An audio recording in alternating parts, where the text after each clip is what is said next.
You can't tell me this isn't the hairstyle of the summer. Boho braids everywhere on Pinterest, on Instagram. I'm gonna show you how you can recreate this hairstyle on yourself.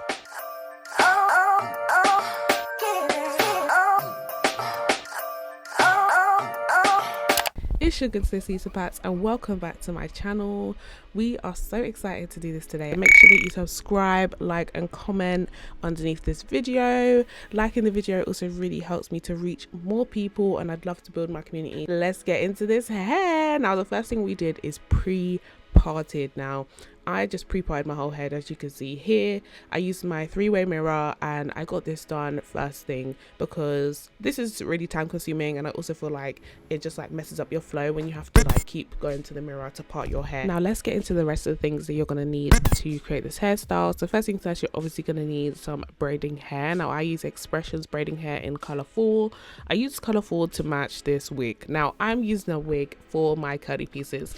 A lot of people use like bundles of hair, and I wanted to buy a bundle, but why was the bundle £30? Nah man, I'm not doing it. I had this old wig. I thought, do you know what, it's kind of thin but it still looks good, like the curls are still curling, so let me just use this wig. We'll get more into detail with that later.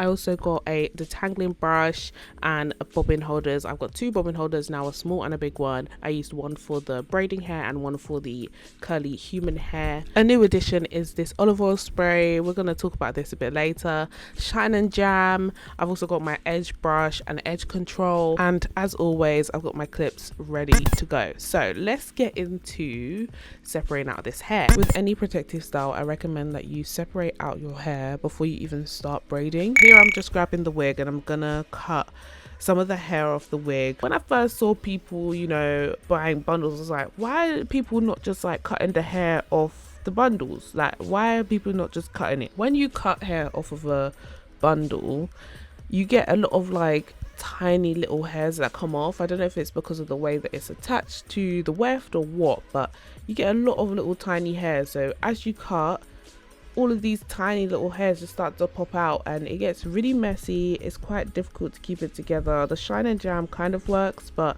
I'm gonna be honest, like if you have an old wig and you can use it, then I would recommend that you use it. But I think if you're able to get these like bundles that are specifically made for this, I would get that, because basically all of their hairs will be the same length, so you're not gonna have to fight with the hair to get it to stay smooth. But either way, I ended up filling up my bobbin holder and then I went on to my braiding hair. Now here I was using the olive oil spray. Now this spray, people on Instagram have claimed that it changes their life. Like, oh my god, yeah, it's a different life. What I will say is, it did help with detangling the hair and smoothing it out, and it made it a bit easier to separate the hair as well. But you need to use a lot of the spray. You need to spray it and spray it again and spray it again and spray it again and keep respraying it. So it's not just one time that you'll be using this spray, okay? Also now, when I came to attaching the hair to my head, it did make the hair a bit more slippery, so you just need to bear that in mind. But other than that, it did work, so I'll give them that.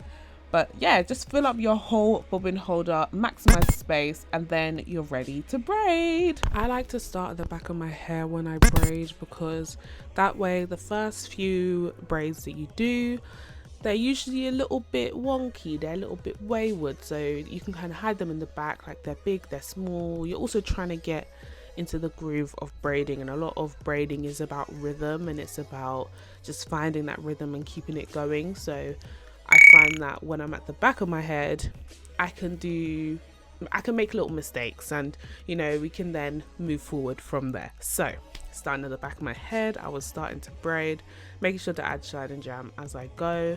And I just wanted to take this moment here to highlight that I actually found this process, even though it was very long, it was very long. Like, this was about, I think it was about 12 to 14 hours that this took me in total. I actually found this process very peaceful and calming. I find doing my hair very therapeutic, and I feel like I'm able to kind of zone out and just and just get it done, you know. And I think a lot of the time in a lot of these videos you see online, people are often complaining about having to do their own hair. I find it to be such a blessing that I can do my own hair and get the results that I want, you know. Now here is the technique that I followed, but in real time, so you guys can see and kind of follow along and get this hairstyle for yourself. So obviously, as I pre-parted, I'm just making sure that the other parts of my hair are out of the way. I started to add Shine and Jam to the back of my hand because it just makes it a lot more like accessible. And I add Shine and Jam to the section, and then I split the section into 3 parts. Now at the front of my head, I kind of did this like triangular kind of section, which just helps to like anchor the braid to my hair. Now you start with a plait, and after that first plait, I like to add a piece of my braiding hair immediately to the root. I feel like it gives a better base for your hair, and it also means that your braid is that bit thicker from the very root. And so I do 2 turns, and then I add another piece of braiding hair, and then I do another 2 turns and I add another piece of braiding hair. This way I've added 3 pieces of braiding hair at the root of my hair. It gives a really nice base for the rest of my hair to go along with, and I'm making sure to add Shine and Jam as I go to keep smoothing my hair into the braiding hair. And for the human hair, when you're adding it, I already added Shine and Jam to the root of the human hair, so you kind of incorporate it the same way that you have been doing with the braiding hair. So you plait it into the braid, and then I was adding Shine and Jam as I went, trying to kind of mold it and just hide it within the braid. It doesn't work as well because of the texture, but you know, it's still worth a try.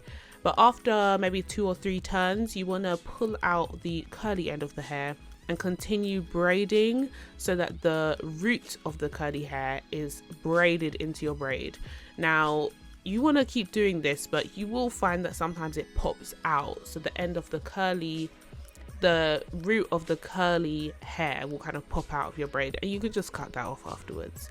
So what I decided to do was add about 4 to 5 pieces of curly hair to each braid. And in terms of like separation and like distance, I just kind of went by eye. I'm gonna be so real, like I wasn't sitting here counting. I couldn't be bothered to count. I just kind of separated it and did the thing, but it looks really nice and full. So, and then for the end of the braid, you just want to take a small piece of hair and wrap it around and make a knot. I use Shine and Jam to make the knot, like it just makes it a bit easier for this hair because it's like a kinky texture. It makes it a bit easier for it to like slide and glide through each other. But yeah, I did a knot, and I think I just double knotted it, and then that is basically the end of these braids. Now I have all of the ends left out because I plan to curl them. I wanted to curl them because I knew that it would really finish off the look, and like there's no way I was gonna leave the ends straight, guys. Those last 3 braids, oh my god, like this is hour 12, hour 13, remember that. Like it was a process, but it was so worth it. Like look at the results, so beautiful. I'm so glad I pre-parted. I absolutely love the way that looks, and you see those straight ends, we're gonna get to those. So I've literally just wrapped them around these perm rods that I had and dipped them in hot water. It was very, very simple. I took it in sections, so I think I did about maybe 10 to 12 sections, and I wrapped them around and I pulled them out. And when I wrapped them around, actually I did kind of wrap long ways. I didn't like wrap it really tightly, and that's how I got these results. Right, guys, we are done with the hair, and now I'm going to put this mousse in the hair. This is a Miche Beauty mousse. This mousse is really, really nice for curls. I think maybe if I do one side at a time, maybe that would be best. We love a good finishing touch, so using this mousse here and just smoothing it over every single piece of hair. I did also go through and individually with each braid just like define them, because I just thought, you know, at the beginning, why wouldn't I? And I also went over the ends as well because they just needed to be detangled a little bit. But I absolutely love the results. Look at this, like, oh, Punzel, is that you? Guess it'd be right now, bro. I didn't know Punzel was never white. They lied to her. Punzel was wearing a wig. Rapunzel definitely was wearing a wig, not 75,000 inches of wig coming out of that window.